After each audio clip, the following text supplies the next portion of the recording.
The importance of intestinal permeability has been documented in literature for more than 30 years. The other term you may be more familiar with is leaky gut, but the more formal term is intestinal permeability. You may be wondering what it is. Is it fake? Does it matter what it means to you in general? Do you have it? Do you not have it? So essentially what happens is there are certain things that can impact the lining of the gut, leading it to become more weak, and then for things to leak into the bloodstream and cause trouble. So in this video, we are going to break down this gut lining and then explain what the causes of a leaky gut are and what that means for our health in general. If you're new here, I'm a family medicine doctor, and on this channel we discuss medical topics and lifestyle. So if those things interest you, then stick around and be sure to subscribe. So what actually happens is that the gut gets very leaky. So for whatever reason, it gets leaky. It goes from strong to weak, and then things go through it and can cause inflammation in our body and trouble as a whole. So let's break this down a little bit further now. So within our body, we have the gut, and within the gut has a lining. So what is this lining? So the lining is made up of cells that make up the innermost layer of the gut. So that's the layer that's in contact with the food we eat as it passes through us. And if you zoom out, that is really important actually, because another way of saying that is that the gut lining is one of the main barriers between the inside of us and the outside world, meaning the food that we're eating. And that's exactly why this topic of the microbiome, leaky gut, gut-brain axis are so hot these days. The cliche word is that your body is a temple, and that's actually true in this sense, especially when it's pertaining to the gut. So think of it similar to the skin. It's the barrier between the outside world and the inside. So what is the gut microbiome now? So in addition to the cells that make up the lining, we have the gut microbiome as well. That's really important. So imagine the cells we mentioned are like a busy city, and the bacteria living in your gut are the tiny helpers making sure everything is in order and helping out. The gut microbiome is this bustling community of good bacteria inside you, essentially. These do important jobs. They keep you healthy, they keep your immune system up to date, and there's so many of them. So there are trillions of bacteria in your gut. So they outnumber the cells in your body.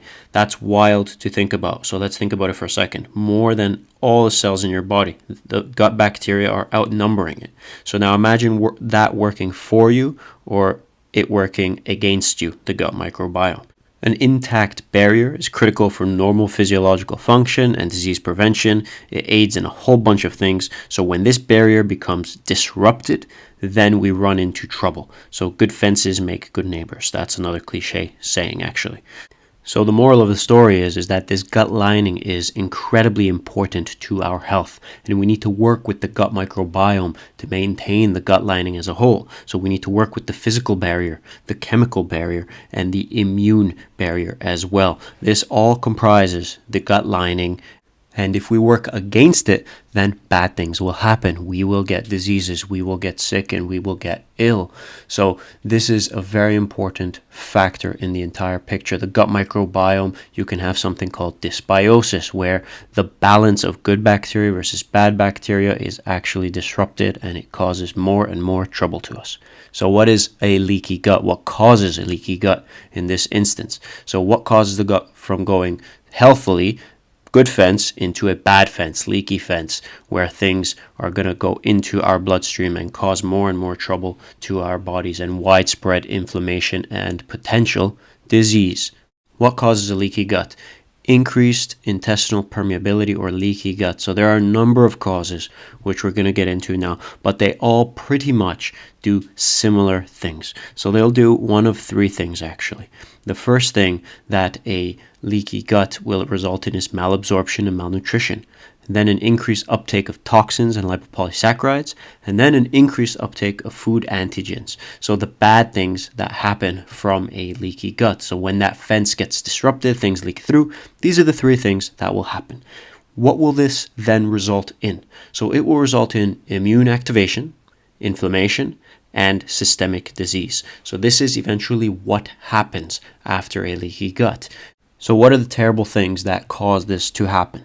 So we have processed foods, we have sugar, we have gluten, we have an unhealthy lifestyle, so the lifestyle factors, we have medication, we have alcohol, we have stress, we have toxins, we have the SAD diet, so the standard American diet. So these are all terrible things for your body, and this then results in that increased uptake of antigens and toxins and lipopolysaccharides, and resulting in malabsorption and malnutrition.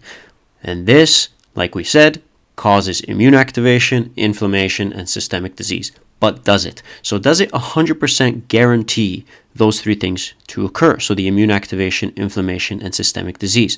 Let's find out. So that's the big question here. So not everybody with a leaky gut will result in these things happening. There needs to be a genetic propensity.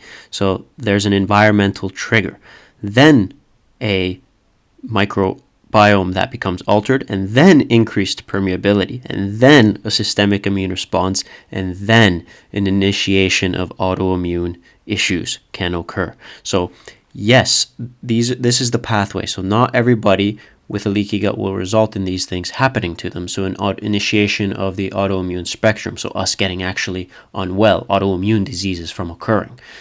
So there has to be a genetic component there. And that genetic component, unfortunately, is something we can't avoid, unlike the causes we were mentioning. So genetic component is there and it's unavoidable. But in our control is something like the permeability, the triggers for the permeability. This is in our control, and then we can then reduce that cascade of inflammation from occurring. So we can reduce those antigens crossing the barrier, we can reduce the immune activation, the inflammation, and the systemic disease from happening, and have a bit more of a robust immune system and health overall. So those are the things that are in our control. Think of it like a cocktail. So there needs to be the right ingredients to trigger a bad thing off, but you're not helping anybody by eating processed food and garbage. Yes, there's a genetic component that we can't avoid, but that is what we can do to maintain a healthy gut lining and to keep those bacteria within our body happy, because there's trillions of them. Let's not forget. Please, what are your thoughts? Tell me in the comments below. Like and subscribe for more, and we'll see you in the next video.